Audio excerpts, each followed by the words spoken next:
Is shaping our nation. From major infrastructure development to pressing national issues, Focus on Government and Development will bring you up close with the decision makers. Exclusive interviews and in-depth discussions about what matters to you most.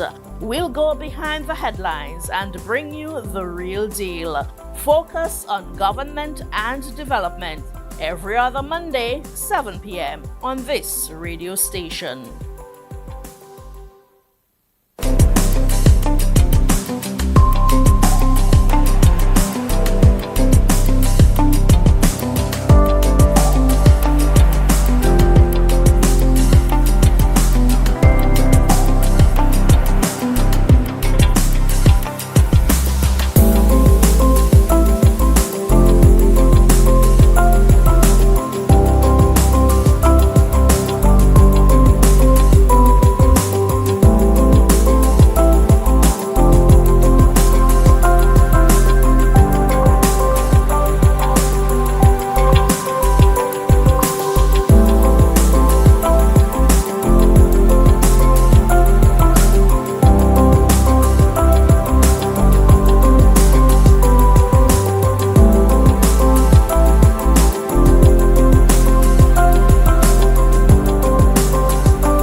Want to stay in the know about what's really happening with your government?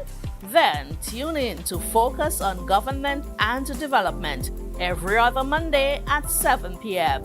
Your source for updates on government initiatives and the current affairs shaping our nation. From major infrastructure development to pressing national issues, Focus on Government and Development will bring you up close with the decision makers. Exclusive interviews and in-depth discussions about what matters to you most. We'll go behind the headlines and bring you the real deal. Focus on Government and Development every other Monday, 7 p.m. on this radio station.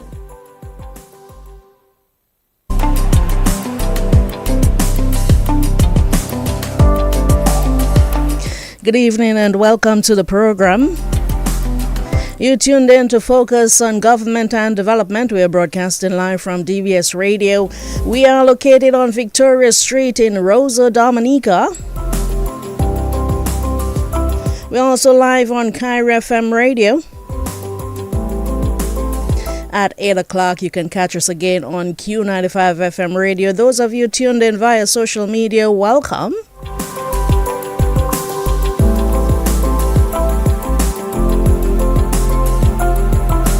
This is the program where we take you inside the work of the government of Dominica, led by the Honorable Roosevelt Skerrit, Prime Minister.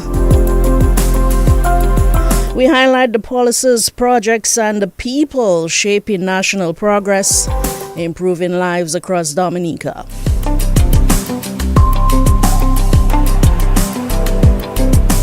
Tonight, our focus is on healthcare delivery, how we're strengthening the system. Of course, that's a sector that sits at the very heart of national development. We'll talk about hospital operations, service quality, staffing, equipment, patient outcomes. We'll discuss it all. We know you have a genuine vested interest in the functioning of the healthcare system here in Dominica.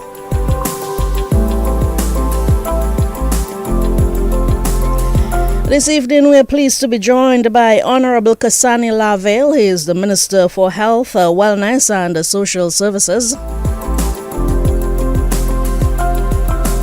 He is joined by Dr. Kenneth Daru, the Chief Executive Officer of the Dominica Hospitals Authority.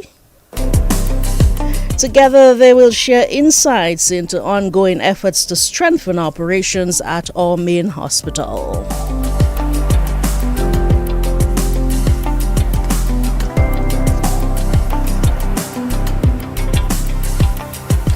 Go over to Studio 2 at DBS Radio to say good evening to the Honorable Minister Lavelle and Dr. Daru. Good evening, gentlemen, and welcome to the program.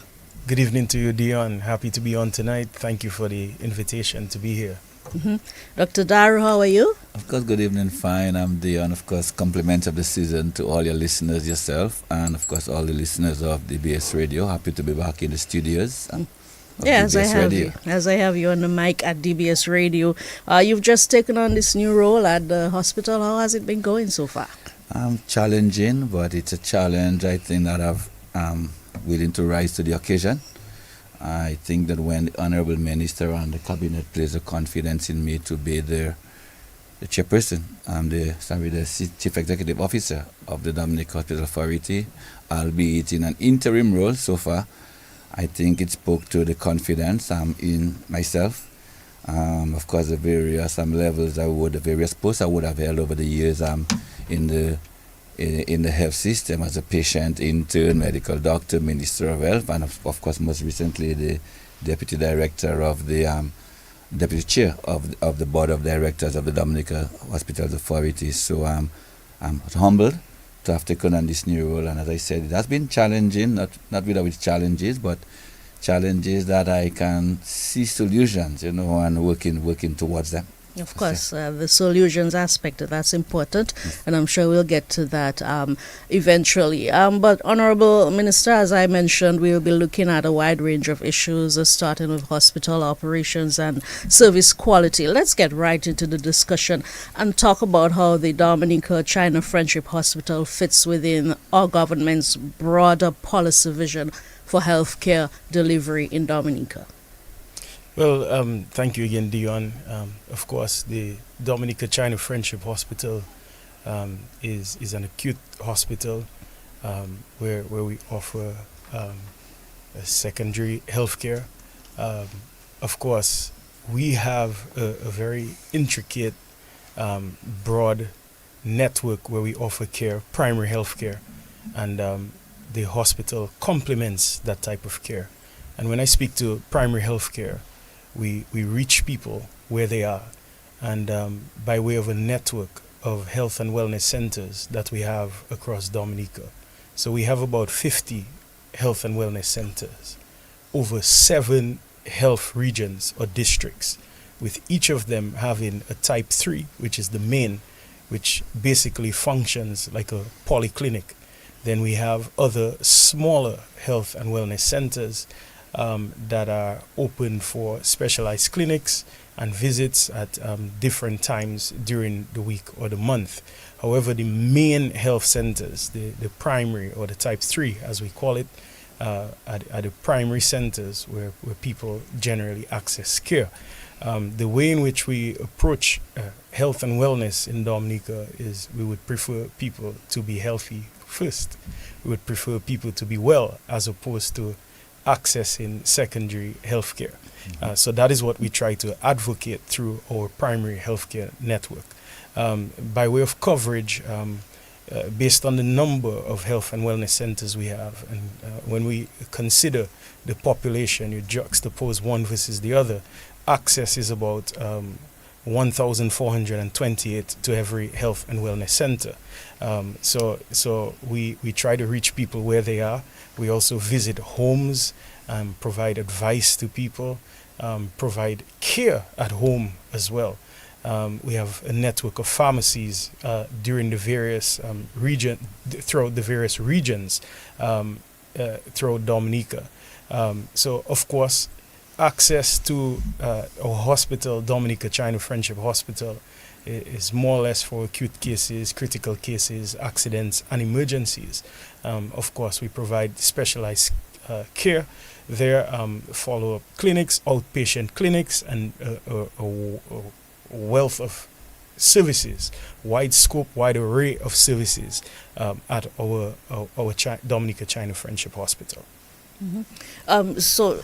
Minister, in keeping with all what you've said, the objective really is to provide a quality patient care to make sure that our clients have the best experience at the Dominica China Friendship Hospital. Talk to us about the policies, the reforms you have in place to guide improvements in operations there, in governance.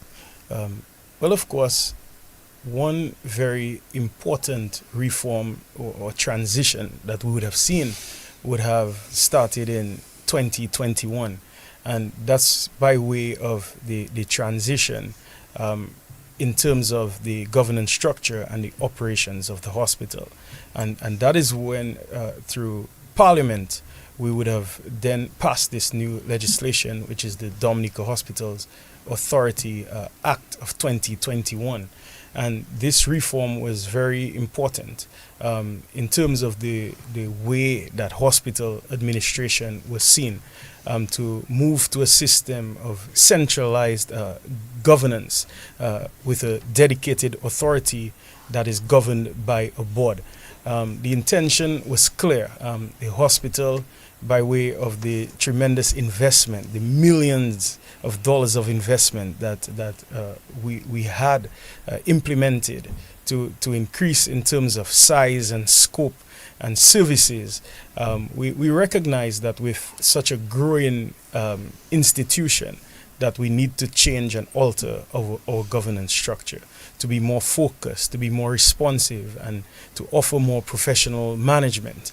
An institution capable of making quick and timely decisions to improve the operations and to make quick financial decisions also, because this matters. The board structure allows for faster procurement, quicker administration approvals, and closer oversight of hospitals' performance, while also maintaining accountability to the national health policy.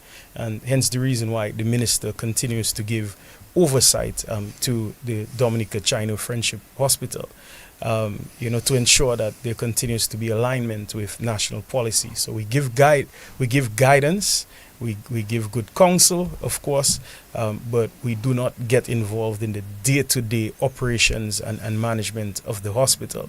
So that was, of course, a critical step. Of course, we have our strategic plan, a 5-year strategic plan, which is important. And one of the key things for us is to gain accreditation for the hospital. And we have been doing that through Accreditation Canada. And that is very important, because what we hope to achieve is by way of accreditation. One would expect that in reaching that, in the process of doing so, that we improve. And these major improvements that we expect to make will be in alignment with international standards and protocols and best practices. And this will certainly help us in terms of achieving better quality and care outcomes at the hospital. We associate very closely with many international partners, say, for example, Pan American Health Organization and WHO and so on, to ensure that there is alignment. We try to improve all international ratings in terms of care and administration. For example, international health regulation is a standard that we closely are tethered to and ensure that we are always above average and we increase our score. And these are things that we are very much focused on. And we have partnerships with many other governments and hospital institutions with similar frameworks and operations that we can borrow from in terms of their standards and the modalities in which they operate. I want to go back to the emphasis you placed on the transition to the Dominical Hospitals Authority. I remember when that happened, there was a bit of confusion in the public. In fact, some may have questioned whether the hospital was now privatized. And you touched on that, but I wish you could go a little bit more in depth as to what extent is the hospital autonomous in its operations, and how is that balanced with oversight, as you said, from your ministry? Right. Well, certainly I can well understand the fears that the public could have had in 2021 when we decided to go that direction. But just to understand that the public should have no fear. We are a government with a philosophy that we are people-focused, we are people-centric, people-centered, and our interest as a government is to ensure that we improve the standards for the people, improve services for our people. And it is the very same thing in healthcare, because healthcare is important to all. I often make a joke, if I could go back in life, I would be a doctor or a lawyer, because no one wants to die, no one wants to go to prison. But certainly, this was a very calculated, well thought of process that took years in terms of implementation and consideration. It is a move that many Caribbean islands would have followed based on PAHO's recommendation. So, for example, the Bahamas would have moved to that authority over 20 years ago. Belize would have moved to it. And actually, Belize did it in a more bold way, as a matter of fact, where they did not merely just do a hospital authority, but they did a health authority. So primary health care is also part of their authority. And this approach allows for seamless integration. But we have certainly learned lessons from the different approaches, and we chose this model to have the hospital authority. It is one that we believe works. It makes no sense, in our view, that you have a major hospital, major infrastructure, state-of-the-art equipment, much more human resource capacity, much more areas of specializations, and to have the administration, when you have all the technical functions and capacities and operations being done at Goodwill, to then have the management on Kennedy Avenue, 4th floor.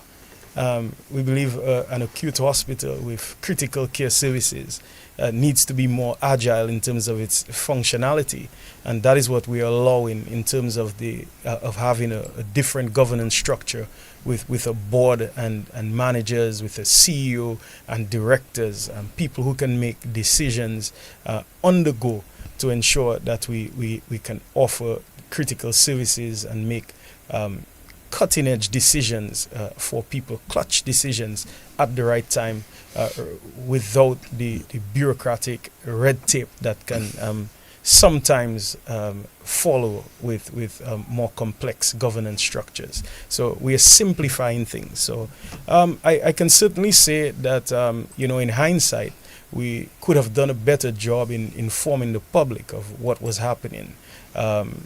To give them that assurance that it is in their best interest.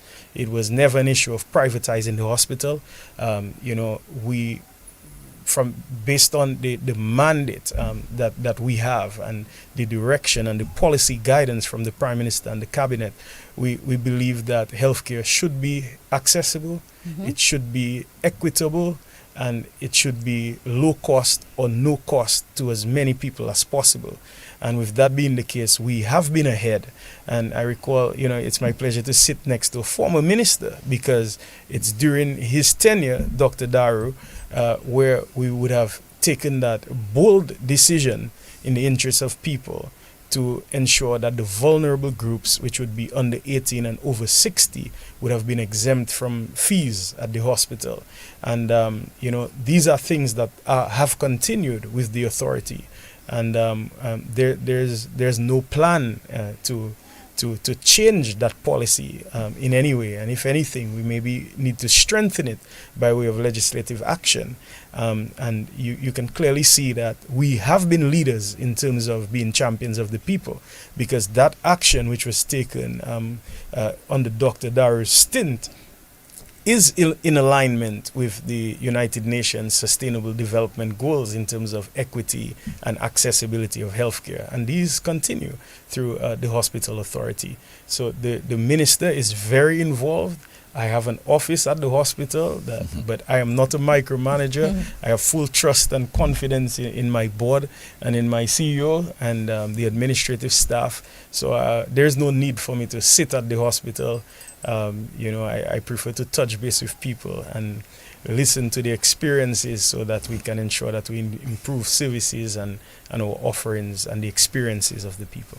Yes, and Dr. Darrow, I wanted to bring you in here for a bit because you did serve as Minister for Health. You were chairman of the Dominica Hospitals Authority Board. Deputy chairman. Yes. And now you are the CEO at the hospital. Why does this model work? And how does it work? Well, yes, thank you, Dion.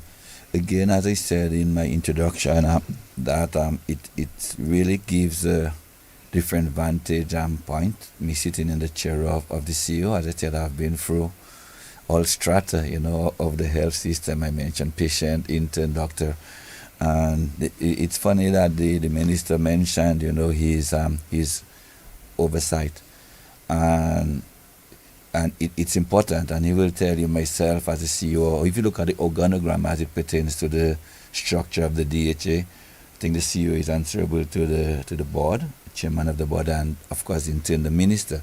But he will tell you that from time to time, I would probably have a small conference call with himself and the chairman of the board, as he mentioned, because there are times that certain decisions need to be taken on the spot.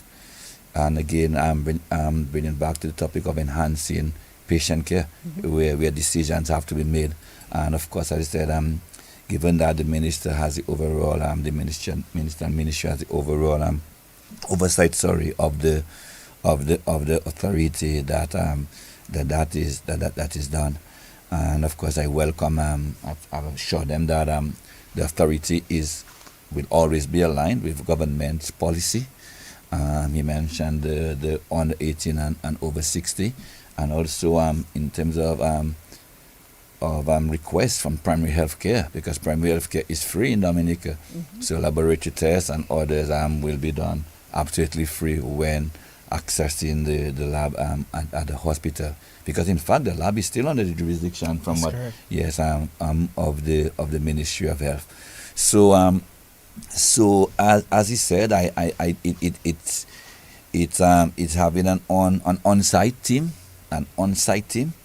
He will tell you my few weeks that I've spent at the hospital. It also gives me the opportunity to move around a lot. I know there's a lot of office work to be done, but I think as a CEO, albeit interim for now, move around, and recognize, on the ground, firsthand, the issues. I think one of the first things that I did was to meet with the staff, all levels of staff, from the domestic all the way up.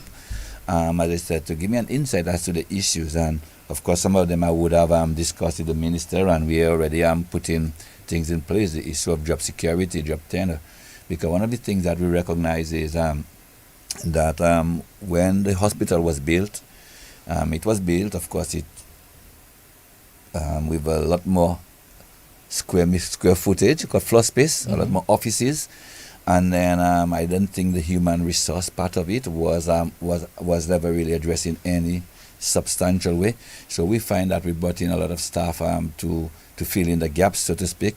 So right now we now have to go through the process, and he will tell you that I've been at him and the PS, for a long while to try to get these positions created, give especially folks like the domestic staff, I refer to the cleaners, etc., the folks on the lower rungs of the of the workforce, to try to give them some sort of job security, because while the National Employment Program would have come in to fill in some of these gaps, but the National Employment Program was never really designed to go beyond 8 and 10 years. So we now need to create these positions But as you said, our job, my job as a CEO, and of course the board, is to implement the government's policy, and we work together.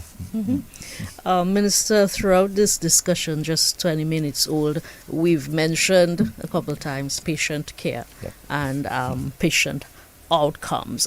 What policy measures are now in place or are being developed to improve the quality of care at the Dominica China Friendship Hospital and overall patient experience? So certainly the patient outcomes, quality in care is important to us.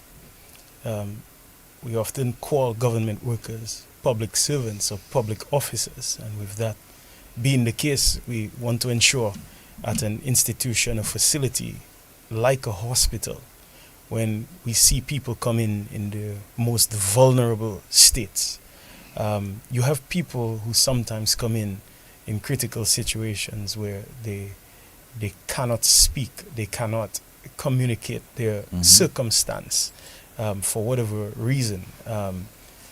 They come in a critical state, unconscious in some cases. That is as vulnerable as a human being could get. And with that being the case, the outcome of this person's circumstance solely rests on our shoulders, in our hands, and we take this seriously because this is human life that we speak about. We speak of children, mothers, fathers, our cherished seniors who come to our doors, and it is our job to ensure that we do our best. We treat them with respect and absolute dignity. That is our philosophy. And for me as a policy maker, from a policy perspective, this is what we want all our clinicians to engender and to foster. That's the spirit of compassion which we want. To do that, there are many things that are required. So from a policy standpoint, we ensured, of course, that the facility is made available. Without the facility, we can't offer the care. So you would see for both primary health care and through the hospitals that we ensured we had the facility. Also, we have invested heavily in equipment in the hospital. Our imaging department, for example, is one area where we saw major investment. In the past, we had a department which Dr. Dar would know. We simply called it the X-ray department because all we had was an X-ray. Now we have so many more modalities of imaging that we now call it radiography and imaging, because we have CT scan, we have MRI, fluoroscopy, you name it. That is what we now have. So this is the type of investment that we have made to ensure that we have better outcomes for people, that doctors are guided by technology and equipment and so on, to ensure that they make better decisions for our people. We ensure that the hospital is staffed well, so that we have various doctors available to respond in time to the various challenges that our people present. We have various specialists to ensure that we have the specialized care in areas of need.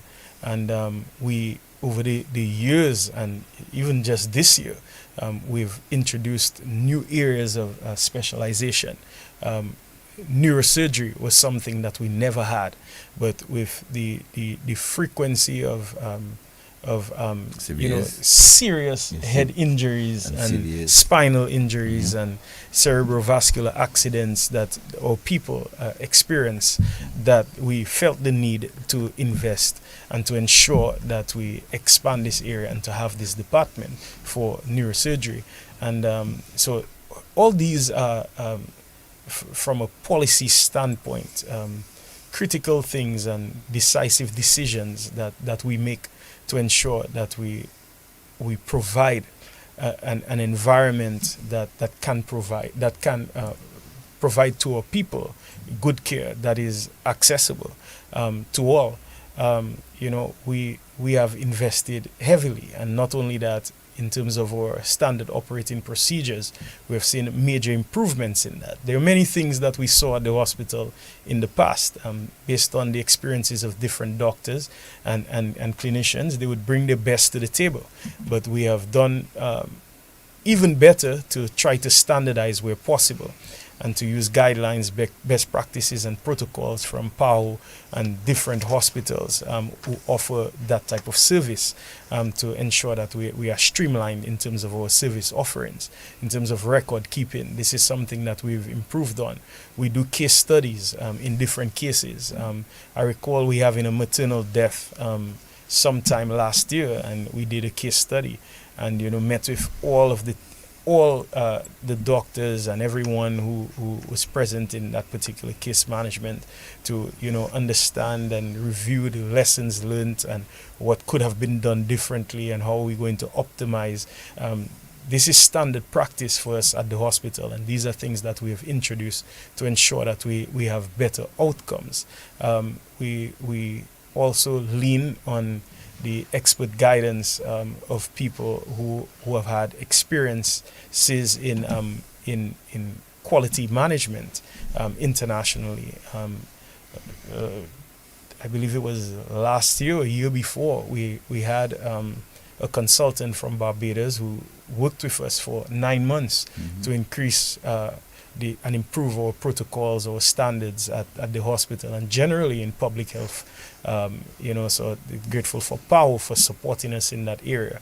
We try to improve also from a policy standpoint, the financial management and health financing on the whole. Just 2 weeks ago, through PAHO again, we facilitated a health economist who was here to look at optimization and various revenue streams and improving oversight and efficiency and so on. And these things are important because healthcare is very expensive. So from a policy standpoint, absolutely, these are some of the things to ensure that we can look seriously into having better access to care and financing of healthcare by way of universal insurance to all. These are some of the things that from a policy standpoint that we mandate that be done, that be reviewed, and that be investigated. So we are really taking many steps to improve quality. We have a quality department, a quality manager who has staff where patient complaints are managed and monitored, and they're given feedback in a proper way where this can be addressed. And also too, from by way of policy, we have the Nursing Council that's responsible for the regulation of the practice of nursing and midwifery. And just this week I would have met with the president of the Nursing Council to discuss policy and monitoring and oversight and our general mandate. So say for example, I don't like to necessarily view these institutions as for punishment or reprimand only. They are positive. So say for example on a nurse's file, if they have done something outstanding, it's important that the matron or the director of nursing should in fact write and keep a letter on file at the hospital, but also too should share it with the Nursing Council. And it's the very same thing if there's a reprimand or so on, that should be shared with the Nursing Council. And they manage licensure. Nurses are required to be licensed and to renew the license every year. We ensure that nurses do at least minimum 30 hours of continued learning every year, and specialized nurses 60 hours. So these are some things that we mandate from a policy standpoint to ensure that our clinicians are up to par, because ultimately the patients are the ones, or clients are the ones who benefit. All right. Dr. Daru, I want to stick with patient care and patient experience for a bit. And as CEO of the hospital, you spoke about being on the ground as opposed to, sitting at your desk doing administrative work.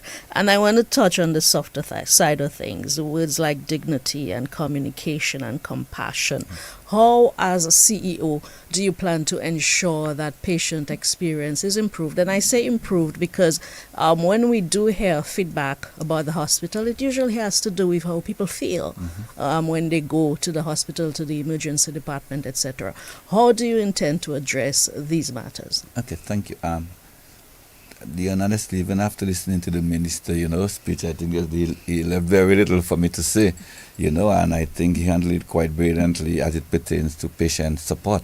And just to elaborate on the point he made, I think we need to start here, that people seeking health, medical attention, are really in an altered state of mind, and I think the word you're looking for, anxiety.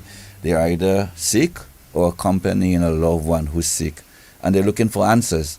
So I think if most of the healthcare providers, just have this at the back of their mind, that the person that sitting in the waiting room, the person that's sitting at the table, the person at the examination examination bed, the person on the bed, the hospital bed, that this is somebody's father, somebody's mother, somebody's brother, looking for answers, anxious. That I think will probably guide them, because I think I've often mentioned that we may have all the fancy diagnostic equipment that we boast of a while ago, and of course this is all good, the MRI, the 150 slice CT scan, etc., but it all boils that back down to patient and the human-to-human interaction, because it's mind-boggling. I think I mentioned that on a newscast that after we've celebrated all of these achievements, the infrastructure, the diagnostic equipment, and specialists. I mean, of all, all subspecialties right now. We're not even talking about foreigners, talking about a lot of them sons and daughters of the soil, that we send to train. They're back now, providing these services. That it's unfortunate sometimes that, that the complaints you hear. We can take back a few decades ago, where a few of our doctors were handling the entire hospital, probably at a time when maybe had even more population before a lot of our folks had migrated. And what you find happening, Dion, and I'm trying to be very simplistic, and I'm being that way to reaching out, especially to all healthcare providers, because I made that very simply during my tenure as Minister of Health, that you need to put yourself in the patient, in the person's shoes. I recall making an example of a mother with a 2-year-old, for example, hypothetical, at casualty, for example, at the A&E department, with fever. And the nurse would have checked the infant, but the mother is sitting there with her infant 2-3 hours. Nobody else saying a word to her. She see people passing, doctors passing up and down. But it could be that the nurses and them are dealing with a motor vehicle accident, life or death situation. So it's not going to take 2 seconds of the nurse time to just stop by the mother and say, "Mom, I know we've checked you, but we're dealing with this, so we'll be with you in a while." This is going to make the difference between whether this person rates the hospital 100% in terms of how they feel, or given a grade F. You with me? So I've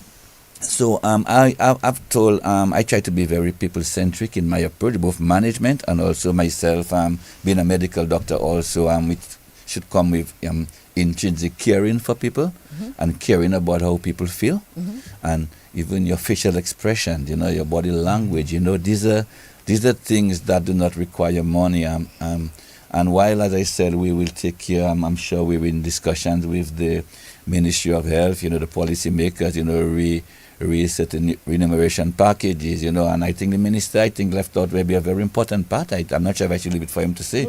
The establishment of the creation of 26 new specialist posts. So a lot of our specialists, doctors, who have just been on and off, 1-year contract, etc., they're now going to be appointed, 26 new posts. And in addition to that, this is also going to open up the posts for a number of other medical officers, because you would have a specialist officer occupying this post. So these things we will deal with. The remuneration, we can go back and forth, banter back and forth. But these are little things that do not take anything away from you, but it's going to make a world of difference. And I'll tell you what Dion and myself experienced as a district medical officer. When people feel that you're going to do what you have to do to make them get well or their loved one get well, when things go wrong, when you do not have the expected outcome, because we are not God. I mean, health workers, not doctors. You might be the best. You could be Ben Carson. I mean, I'm sure you were Ben Carson, and you know, there are results. Well, unwanted outcomes. You know, we're not God, but you will find that these people defend you. Yeah. You with me? They will say, do not say anything about Dr. Laville. I'm giving you a title, my brother. You know, because Dr. Laville, from the day one, Dr. Laville made them feel that he was going to try his very best to make their loved one or themselves feel better. So they will defend you. You know, instead of going to social media, you understand me too. So as simplistic as it may sound, I think this is where I think our healthcare we need some improvement there, because as I said, the government has done and will continue to do a lot in providing, as I said, the infrastructure, the equipment, and all of this. But these are the things that do not cost much money, Dian. And I think that we need to continue. So in light of this, we really we continue to promote training among the nurses, the doctors, what they call CMEs, continuing medical education. We've also put in place established relationships with a number of he spoke about PAHO, CAFA, the others. Just recently, last week, we had the commissioning of what they call an overseas extension of Guangzhou. It is medical university in China, you know, where we now have telemedicine, we have laparoscopic training, and you know, where the professors, the university in China can give lessons right there in Dominica. So you also mentioned the governance structure, which is something that also going to, I think, in a way. So while we talk about the actual interface with the patient, the governance structure or the proposed governance structure is also going, I think, to improve the patient experience, because as we speak now, we have a chief executive officer and a hospital medical director. The new or proposed structure as proposed by the Minister of Finance, or rather as stated by the Minister of Finance at this year's budget address, talk about a chief executive officer and a director of clinical affairs, which will be on parallel with the chief operations officer, which will then allow that the director of clinical affairs to give focused attention to the clinical affairs, as the name says, where the CEO will then deal with more of the administrative, and then they will both then report to the chief executive officer. So as I said, the government will do what they have to do, but I think it boils down to, as I said, just simple human-to-human interaction. And I'm really saying it's appealing to to all our. We have a lot of wonderful healthcare workers. After the minister, they're the one holding this thing together. Very dedicated and stuff. But it takes only maybe one bad patient experience, and then all of the wonderful things that are happening at the hospital gets lost, which is unfortunate. The minister will say, that just recently we had a 24-weeker. I think 24-week. Right. Premature baby surviving.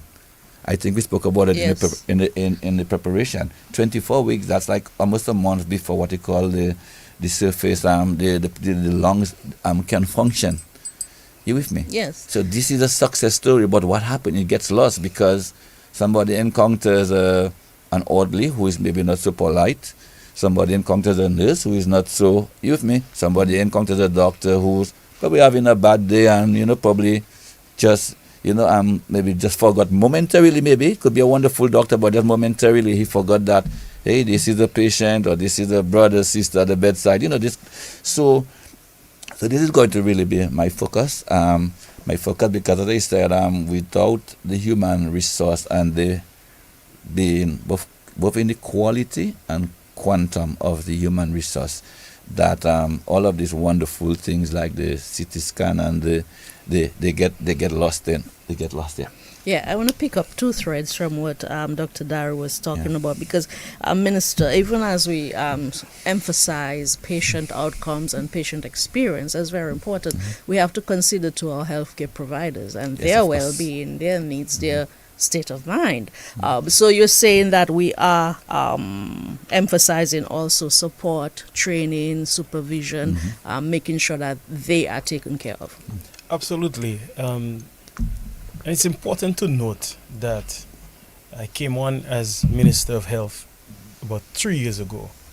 And when we just go back to that time period, we're talking about the tail end of COVID. And what that meant, and we'll all recall that we called our healthcare workers then frontline workers. That's right. That has not changed. They continue to be frontline workers. So we are talking about a workforce that was overworked, a workforce that witnessed a lot of trauma themselves. They had this first-hand encounter with a lot of mortality. Over 80 would have perished in that time period for us. Many of them had to make serious sacrifices, personal sacrifices, not seeing their families for extended periods. They themselves confronting or coming close to people who are very ill, very infectious, but yet they have to administer care and then come home to their families, risking possible infection. They worked for extremely long hours. They were tired. And then when it was all over, we had new challenges. First of all, it's important to note that many of the people who perished from COVID would be those with comorbidities, those who had other ailments, the hypertension, diabetes, you name it. And that hasn't stopped because people continue to die from many of these ailments and so on. And when we have 3 and 4 people dying from some type of NCD, it tells you it is a real threat. So the workload is still there. That's what I'm saying. And they have not rested in any way. They continue to work. They continue to be frontline workers. Their health and wellness is very important. It's critical to us. It is central to us. So we approach this and we consider this very closely. One of the things that we have done was to ensure that they have job security and tenure. So like Dr. Daru would have said, we've created in the past few months, just before the budget was passed, 26 new specialist areas, specialist positions to ensure that these healthcare workers, these doctors, these specialists don't have to be bothered or be too preoccupied with the issue of tenure or renewal of a contract for 2 years and so on. That is one less worry for them. And we have done the very same thing for our nurses as well, by in the last year appointing almost 100. So that is something that we have done. We have ensured that they are trained, and we continue continuous medical education is offered to them. You would have heard about last week, and Dr. Daru just mentioned it, the association with the Guangzhou Training Center, to ensure that they are exposed to new cutting edge surgical procedures and medical knowledge. So that is something that can be done right here using our telemedicine center, and or for example in the cardiovascular department, yes, we have our cardiovascular imaging department, and where we link with a university in China for continuous training and oversight of patients. So that is something that we do to ensure that they are trained and they are more efficient and effective, and they can use cutting edge technology to function and to do their work. That is what we are doing to ensure that we are there for them. We continue to consult with our doctors. We want to ensure that their remuneration package is fair. So that is something that we have reviewed over the past weeks and months. We are at a point right now where we have prepared a draft in terms of offerings for a new package, new improved package. Cabinet would have discussed that. Since Dr. Daru came in as CEO, we have offered him the opportunity to review this offering, and he has been going to the different clinicians and specialists to review the package and see how we can improve to a point where they are all satisfied.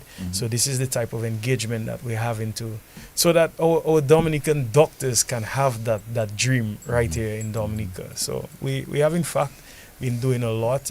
We respect our doctors and our clinicians highly. They are the core of our healthcare network and of this healthcare sector. Without them, there is no Ministry of Health. So we have to give them that respect and honor that they deserve. All right, certainly. I'm sure they're happy to hear it. Another area that you stressed was the provision, the availability of advanced equipment and facilities at the hospital. In fact, we do hear people saying, well, we have this brand new hospital, very spacious, good-looking hospital, equipment. Are we seeing this translated into improved diagnosis, treatment, health outcomes? Speak to the success you've had with these new facilities that are in place. Well, I recall that just a few months ago, we had Radiology Week, and we had the opportunity to just discuss this imaging department on a whole and the advancements that we have made. And it's important to move from one imaging modality to 6 imaging modalities. That is a major improvement. It is now, it's comparable to doctors in the past, like I've said, working in the dark. Imagine, being completely blind. You can't see, you can't hear. You really don't have senses, any type of sense, and you're required to make a major decision. To a large extent, that is how we have worked in the past, and we have moved on from that right now. But it's important to note, though, that while technology is important, the human touch is even more valuable, because you can heal someone by making them feel better. It's one thing to go into this fancy MRI machine and soon our renewed and revamped hyperbaric chamber and all of that. Yes, or HIFU machine. The famous HIFU machine. So we have so much equipment. Fine. Or 1 out of our 10 dialysis machines. Fine. We have a lot. But the human touch is critical, because if you can't communicate with a patient clearly, who could simply tell you how they feel, and you feel instead the best way, as soon as you see that patient, send them to imaging right away, without even merely communicating, just because you have the equipment, then we already lost it. Yeah, we've lost it. You wanted to weigh in? So we've lost it. Minister, if I can, I think just to add to what he's saying, because you could have all of this fancy equipment, and then, for example, there's a delay, for example, in communicating the results, of some imaging study that you did with the patient, so you could have done an MRI, for example. I mean, I've seen a few cases where, but the consultant doctor probably would have, delayed in communicating. So you have the patient lying on the bed or wherever the case may be, and have been no word from the consultant as to what his condition, family getting anxious, you with me. So yes, the equipment is there, and yes, it's done, and yes, we have the diagnostic capabilities, but the communication, we've been back to what he was saying and what I was trying to say earlier. That is, I think, key going forward. And if there's one maybe a message I would maybe like to take, I'm sure the minister, because I think you realize we're on par with this, is that we think that if everyone does what they're supposed to, that they're supposed to, nobody's asking you to for example, invite people home, to the Sunday lunch, anything like that. Just do what you're supposed to. You communicate, relevant communication. Sorry, I'm within the different departments. You with me? That kind of stuff. And one of the things that I've tried to do as the interim CEO is also to let each and everybody, even the lower rung of the workers, that everything, what each and every one of them do is equally important. Yes. From the cleaners to the big time, surgeons, and because without the orderlies coming to transport the patient timely, you'll have delays, and sometimes minutes, could mean, timely interventions, etc. So the human touch, I think, is what we really need to keep on keep on. So Dion, I'm happy he understands that clearly, Yes. because you would see that we have done our part from a policy standpoint to invest heavily in a new facility, to invest heavily in the new equipment, in many services, modalities, different scope and range of services. We have made these improvements to provide that governance structure, the staffing, requisite staffing.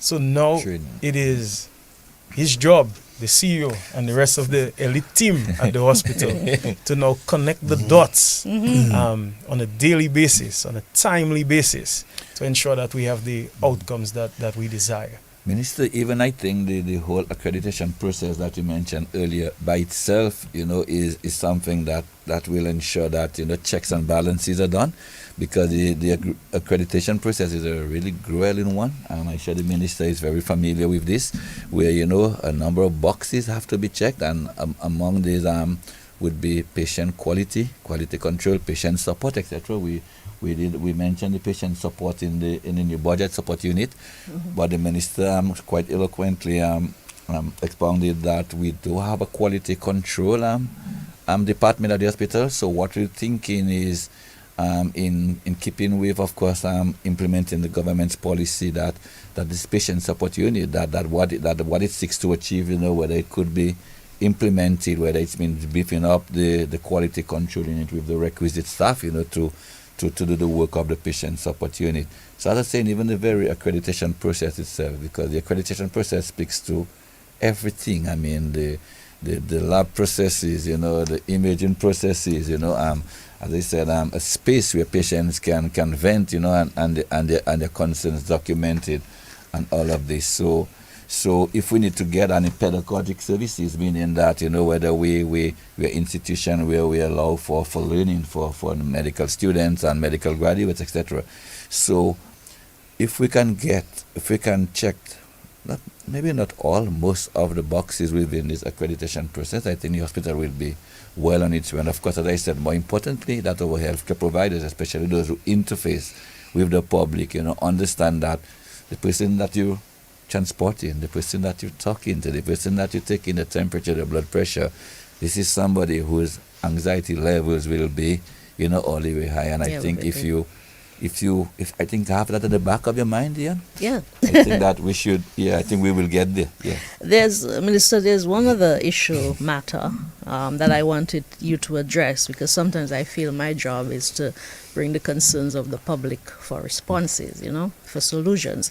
So access to medicines has been an issue of concern for members of the public, and that is specifically at the Dominica China Friendship Hospital. How have we addressed the issue of procurement of medicines? Right. We have done quite a bit in that area of procurement. So first of all, it's important for us to understand the structure. So central medical stores, the management and daily oversight of that has been retained by the Ministry of Health, Wellness and Social Services.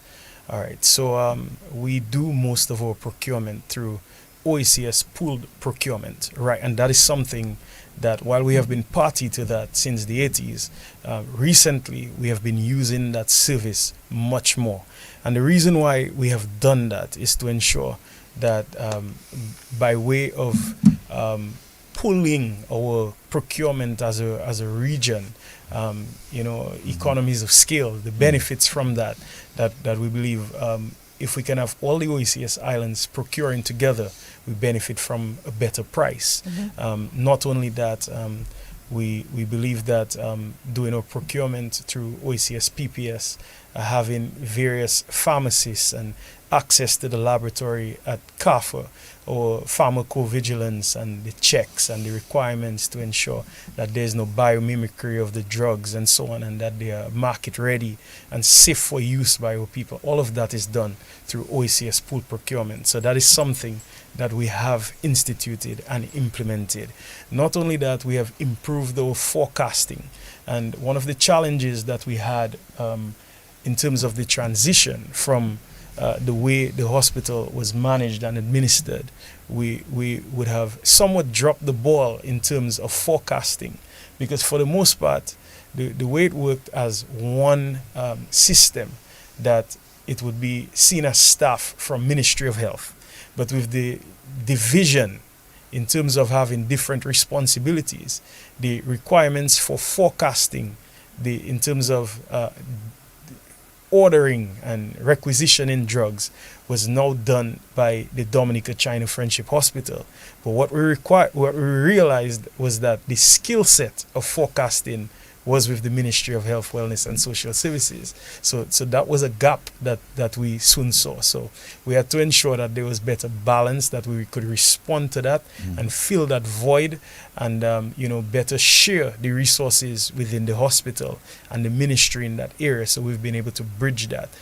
We know clearly, based on our rating annually that is done through OECS PPS, we have a score in terms of our performance with procurement, and we have seen radical improvements in all the 7 key performance indicators in terms of our responses and the availability of drugs.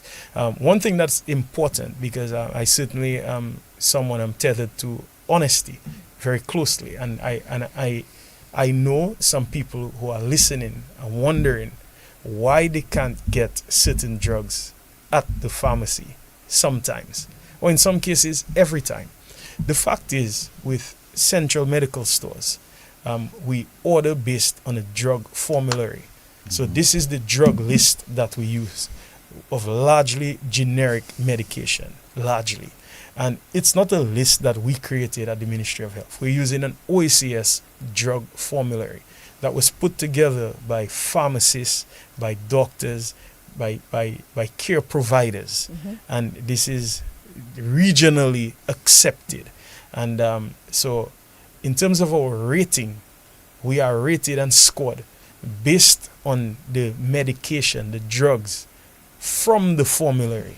So we should not expect that if someone has cancer, for example, and the doctor decides to prescribe a new medication that's probably even in development or trial stages, that we should be expected to have that at central medical stores. This is a case where it would have to be ordered. We can't expect that we would have this on the shelves. We have a responsibility at central medical stores to manage the finances of the government. And we have to ensure that we can forecast well, so that we don't order too much, that we order in a manner that is consistent with the uptake of the drugs. So because there's a shelf life, and there are different modalities for storage, and these are things that we are cognizant of. So one of the things that we do is to optimize procurement by knowing what we need at the right time, when we need it, and to order it in the right quantities. There's sometimes we may not have a particular drug, but it's not that we did not order it. It could be that for whatever period, you may find that the uptake was more for a particular drug. So say if we have more surgeries or elective surgeries, that the uptake of pethidine could be more than what it would have been for another period. And these are controlled substances that we don't have in very large quantities. So what we do then is collaborate very closely with other pharmacies in the region, say St. Lucia or other OECS islands, where quickly we have a facility through courier services, and even for the past years from COVID, through RSS, who facilitated us when needed. So all these are measures that we've taken to improve procurement and the service that we offer to our clients through our various pharmacies. And not only that, we are digitalized now by using ELMIS, Electronic Logistic Information Management System, that we have been using. So our orders are done digitally, and we are all networked and linked at our various pharmacies. And we're taking it a step up with HMIS, Health Management Information System. So actually, today we were supposed to have had a critical meeting where we just finalize that component of HMIS. Do we keep ELMIS, which is what we had in terms of our stock management, or do we transition to HMIS, or do we integrate the two? This is an important meeting that we expected to have today. So, we have been doing a lot by way of improvement, and it is certainly noticed in terms of the sentiment of people and even the sentiment of our pharmacists, because from touching base with our pharmacists, they were not in a good place at some points, because it's never a nice thing to have an elderly 80 years old walking up a hill to access a health and wellness center for your drugs, your medication, and for the pharmacist to say, no ma'am, we don't have it, and knowing that it's free for them, and then going to the private institutions and facilities they pay. So it is something that bothers us deeply when we don't have it. So we continue to improve and make critical steps to improve our service. That's wonderful. All of this is very, very interesting. I think people think health might be, not the most exciting topic. But I think this has been all very instructional, very interesting, very revealing. So thank you for that. I'm saying all of this because, believe it or not, we've exhausted our time. There's a lot to talk about, I know, but this platform is always available, and others. We do the Government in 5 program. We could take advantage of these platforms, but I wanted to end by having both of you, in a way, summarize your views on the availability of proper patient care at the Dominica China Friendship Hospital, and from a government perspective, from a CEO perspective, how do we see that improving even more? Well, thank you, and I will, of course, leave the minister to close up shop, of course. Well, I think we've mentioned all of the various programs and services that we have on offer at the Dominica China Friendship Hospital. A much improved facility, much improved both quantum and quality, as I said, of diagnostic services, the lab, radiology department, all of this. But I also will go back, of course, to the human part. This is ongoing. We will make all efforts, as I said, to have various trainings. But I think I needed to, just in closing, just to support what the minister said, really, HMIS, which is, I think, another success story, a potential success story, I think, because in addition to the management of the pharmaceuticals, the HMIS is going to improve, transparency, accountability, and it's not going to be limited just to the hospital. It's also going to be across the board.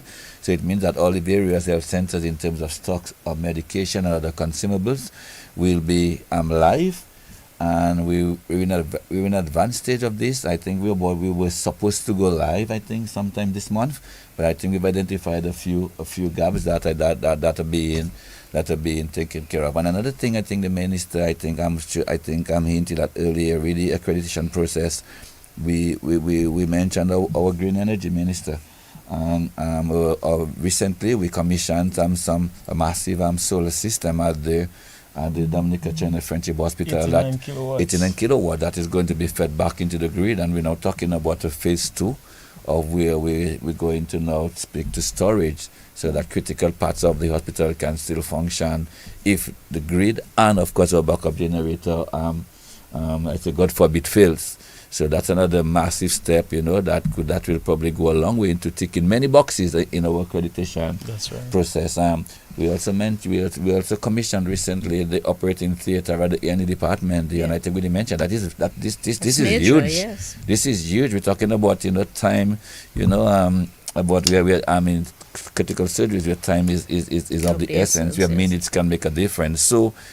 I think in a nutshell, before I hand over to the minister, I think we really have a lot to celebrate, a lot, to be lauded, As I said, I think if we, the providers, at the point of sale or point of delivery, what you want to refer to it, of healthcare, if we can just make a little more effort, to be that much more conscious, I think we could have maybe one of the best healthcare system in the world already. Our primary healthcare system, which at one point was lauded as one of the best worldwide, maybe second, maybe only to Cuba, in terms of our prevention and our wholeness at the community level.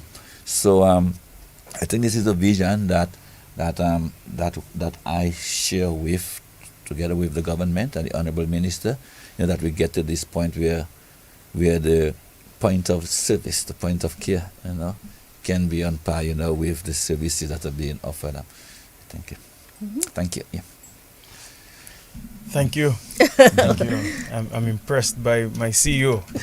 He almost left you speechless, or what? Yes, I'm telling you. But I think my final message to the public is one of reassurance and partnership. I want to let the public know and understand that we get it. We understand their fears, their concerns, their challenges, their anxiety, and in some cases, their vulnerability. We understand. From a policy standpoint, we get it. And also, I wish to reassure them that most of our healthcare providers, they get it. These are not just doctors who are good at chemistry and math and biology, and it's just because of that they felt I'm bright, I want to be a doctor. Most of them, I've encountered them. These are people who genuinely care and have compassion for people. Most of them do.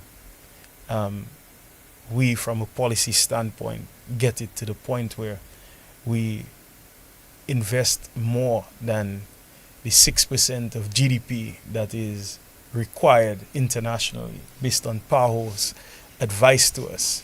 We invest more than that in healthcare because that's what it means to us. If we say that we are people-centered government, we have to prove that we are people-centered government. So we prioritize healthcare. And I am grateful to the Prime Minister as head of policy to continue to prioritize healthcare in every situation, every opportunity that he has. I am grateful for that. We get it. We listen to the feedback of our people. We listen to their cries, to their fears, and we have been instituting the radical changes to ensure that we address their concerns. We have been making quite a bit of headway. You would realize, I don't get too excited about it, but I note it, that there are less gripes or concerns or in terms of the public discourse and negative sentiment. We note that. But these improvements are really lessons for us that we need to continue to improve the quality of care and the service that our people receive. We'll continue to staff our hospital, to make our clinicians and all the staff at the hospital feel like that there is an excellent working environment where they can thrive and where they can ply their trade and to treat people and heal people. We will continue to invest in operating this hospital well so that we take care of the expensive equipment that we have invested in. It's expensive, but it is something that we are fully committed to. We'll continue with our strong partnerships and alliances with international partners that are critical to the outcomes that we have. And I speak to our Cuban collaborators and the partnerships with the People's Republic of China to have various specialists providing care to our people. Even this laparoscopic training that Dr. Daru spoke of, the instrumentation and is done by them. The training was done by them. Over 60 were trained by them. And we have to be grateful for that. And we'll continue to foster these strong alliances that are helpful to our people.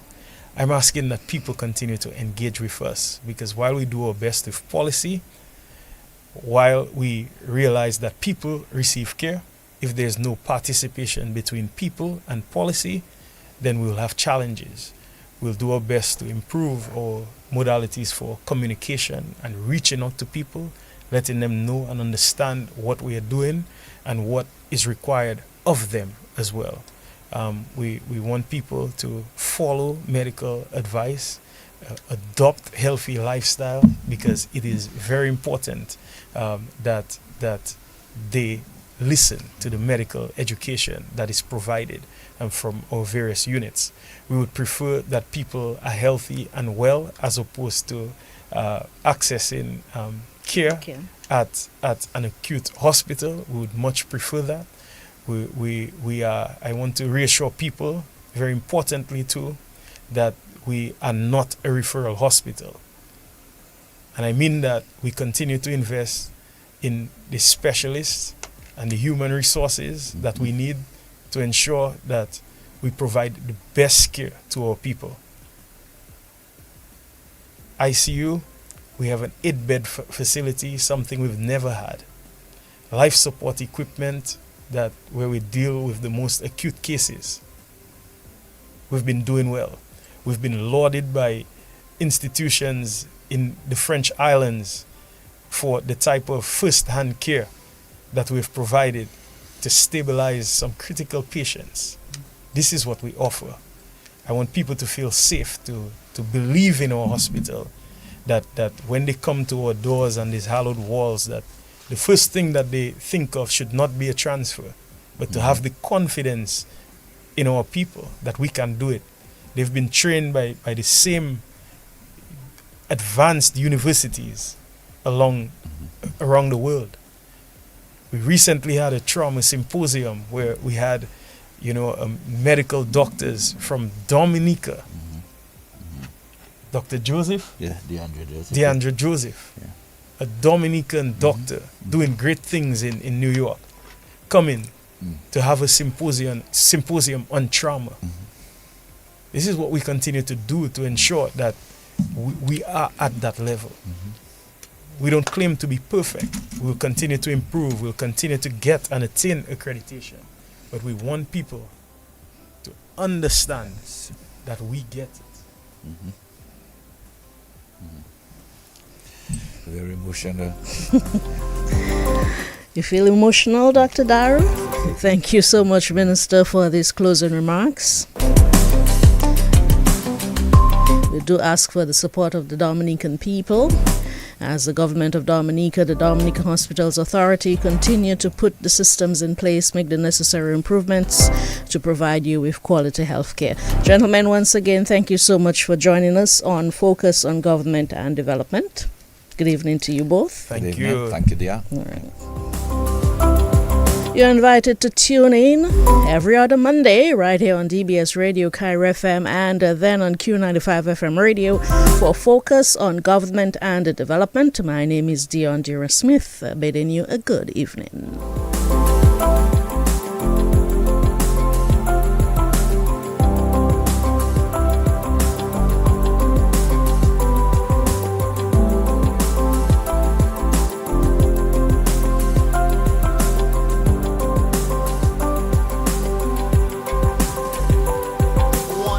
In the know about what's really happening with your government?